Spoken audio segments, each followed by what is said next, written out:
और लोकसभा चुनाव में बीएसपी की करारी शिकस्त के बाद न सिर्फ पार्टी को एकजुट बनाए रखना पार्टी सुप्रीमो मायावती के लिए चुनौती है, बल्कि पिछले 12 साल में पार्टी के वोट प्रतिशत में करीब 17% की भारी गिरावट भी चिंता का सबब है। और इन सब के बीच चंद्रशेखर का दलित युवाओं में बढ़ता वर्चस्व, कांग्रेस की दलित पॉलिटिक्स से भी मायावती चिंतित है। यही वजह है कि मायावती एक बार फिर अपने राजनीतिक गुरु रहे, कांशीराम के नक्शे कदम पर लौट आए। और कांशीराम के नक्शे कदम पर लौटते हुए मायावती ने अपने आदर्श वाक्य को भी बदल दिया है।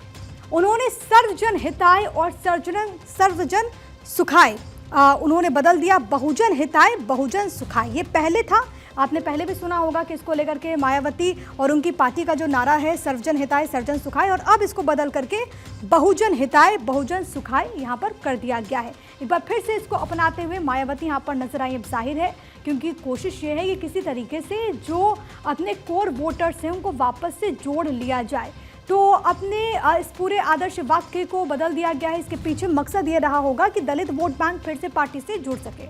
मायावती के सामने सचमुच बड़ी चुनौती है कि पार्टी को फिर से मजबूत और अपने पैरों पर किस तरीके से खड़ा किया जाए, क्योंकि बीते कुछ सालों में उनकी पार्टी लगातार हाशिए पर जाती हुई नजर आ रही है। अब आपको ग्राफिक्स के जरिए जरा समझाते हैं कि किस तरीके से बीएसपी यहां पर सिमटते जा रही है। 2012 में यूपी की सत्ता से बेदखल होने के बाद चुनाव में पार्टी का ग्राफ गिरता है। इसके बाद आप देखिए 2014 के लोकसभा चुनाव में बीएसपी एक भी सीट नहीं जीत पाई थी। उसके बाद चुनाव दर चुनाव हम देखेंगे तो हम पाएंगे कि 2017 विधानसभा चुनाव में 19 सीटें सिर्फ मिली, लेकिन विधायक जाते रहे, पार्टी का साथ छोड़ते रहे, छिटकते रहे। हालांकि साल 2019 के लोकसभा चुनाव में गठबंधन का फायदा जरूर मिला, 10 सांसद जीत करके सामने आए थे। हालांकि आपको याद होगा कि समाजवादी पार्टी से उस वक्त अलायंस हुआ था। चुनाव के बाद ये अलायंस टूट जाता है। 2022 विधानसभा चुनाव में वोट परसेंटेज फिर से गिरता है, लेकिन ये देखिए बीएसपी को सिर्फ एक सीट पर जीत मिली, जो उमाशंकर सिंह की जीत मानी गई।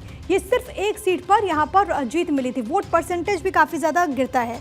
2024 के चुनाव में बसपा ने अब तक का सबसे बुरा परफॉर्म किया था।